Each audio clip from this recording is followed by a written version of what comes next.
I'm sitting down to actually create the master schedule, I first start with the core departments where I'm going to have the co-teaching, or the departments that I'm going to have the co-teaching in. Usually we focus mainly on English and math because we know if students are successful in those areas and they're getting the skills in those areas, we hope that they would transfer over to history and to science and some of the other classes that they're going to be taking throughout their day. But something else that I have to consider as an API is where are our students struggling the most, and where we see them struggling the most is sometimes in history and science because they have a very specific academic vocabulary that our students, if they're low readers or they're struggling with skills and things like that,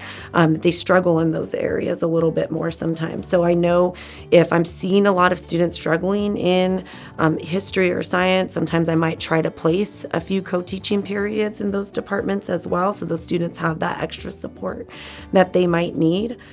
Something else that I do is I'll schedule out all of my core departments with the prep periods, and then I'll go back after having my discussions with my co-teachers, seeing what their area of strength is, seeing what subject area that they would prefer to be in, what they feel more comfortable with, and pairing them with their teachers. I'll go back and I'll create my special ed schedule, and then I will make sure that the special ed teacher and the core teacher share a prep period.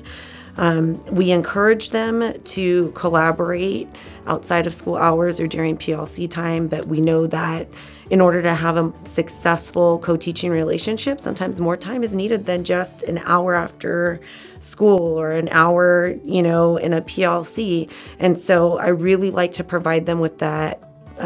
common prep period so they have more time to collaborate if needed.